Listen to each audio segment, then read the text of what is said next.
Ma'am, Gestalt po sana. Hirap po kasi ako mag-gets kahit paulit-ulit ko na pinapanood yung video ng coach ko.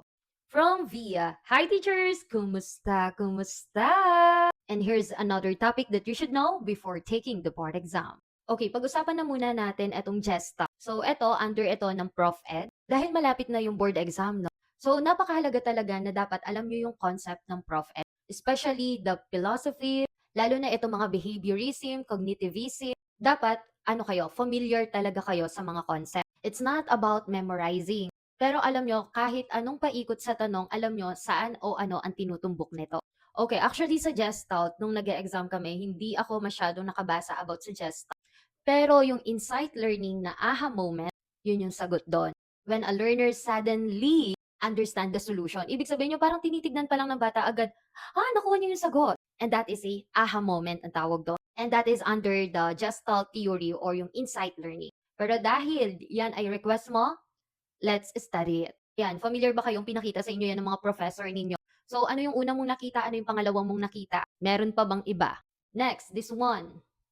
Ayan. So, this is Gestalt theory. Ginagamit itong example kapag tinuturo ng mga instructor or ng mga professors natin. So, pag-aralan na natin agad, ano nga ba itong Gestalt theory na ito? So, ibibigay ko lang sa inyo yung mga important. Kasi tandaan ninyo, sa bawat philosophy, sa bawat theories, hindi lahat yan lalabas sa board exam, pero kailangan maging familiar kayo para hindi kayo malito. Okay, so when we say Gestalt, we see the whole, not just the part. Ibig sabihin, kapag may mga tinitignan tayong bagay, hindi na natin iniisa-isa tinitignan yung part nito, kundi tinitignan natin, iniintindi natin ito as a whole. So, may 6 Gestalt principles nga rito. Isa-isahin natin. Okay, number 1 is proximity. Sinasabi dito, kapag daw yung mga bagay ay magkakalapit sila, ibig sabihin, they belong together. Proximity, pag magkakadikit, magkakasama, grupo sila. Ganun daw natin tignan. And sa totoo lang, huwag yung pahirapan yung sarili ninyo kasi ganyan lang talaga yung explanation niya. Once na sila ay magkakadikit, magkakasama, grupong tignan yan ng utak natin. Number 2 is similarity. Things that look alike belong together. Ibig sabihin naman, basta mga pare-parehas ito, tinitignan natin sila as a group. Sa madaling salita kasi, kapag sinabi talaga nating Gestalt, kung paano tinitignan ng mind natin or iniisip, inuunawa yung mga bagay-bagay bilang isang buo as a whole. Number 3, closure. Ito naman, 'di ba? Kapag nagpapatrace tayo sa mga bata, ganyan. Pero ito, ibig sabihin nito, our mind completes missing parts. Ibig sabihin, fini-fill na yung gaps. Ibig sabihin, nakita nyo yan?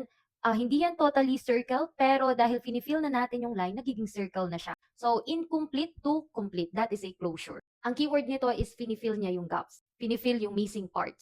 Learners mentally fill in the missing part.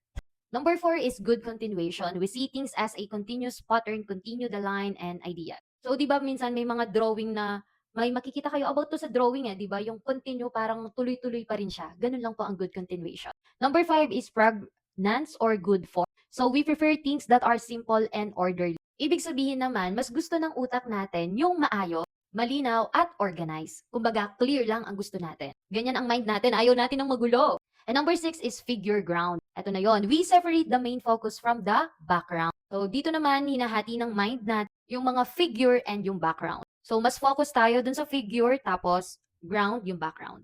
Basta nakita mo yung word na whole, Gestalt ang sagot dyan. Kung paano nag-iisip ang isip natin, ang utak natin ng kabuuan, ang sagot dyan, Gestalt.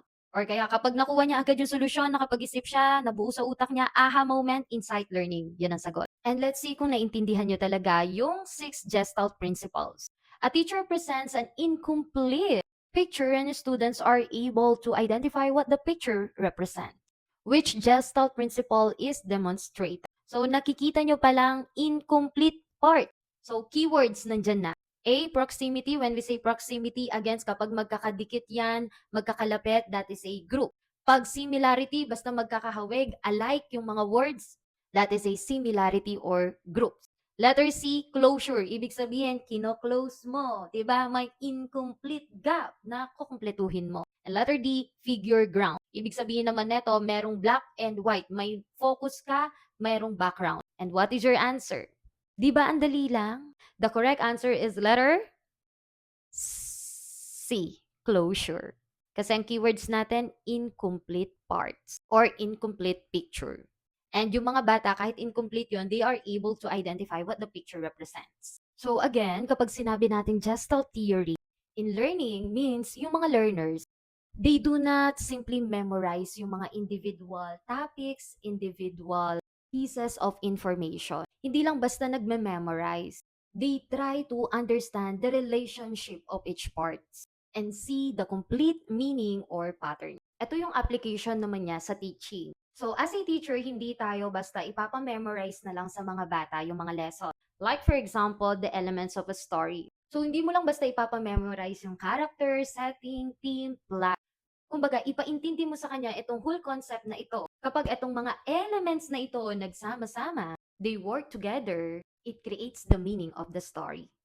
Okay, let's try to answer this question. A teacher presents a mathematical problems to learners after examining the different elements of the problem. A learner suddenly realizes the correct solutions and says, "Oh, I understand now." What theory best explains this learning?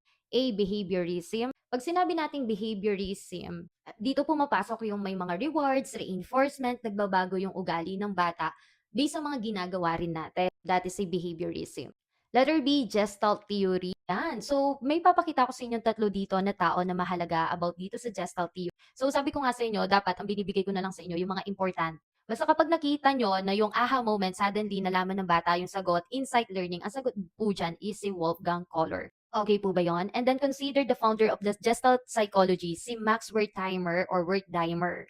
Ayan, I don't know how to pronounce it correctly. Nag-search ako, ganun yung mga pronunciation nila. So, bahala na kayo doon kung German or English.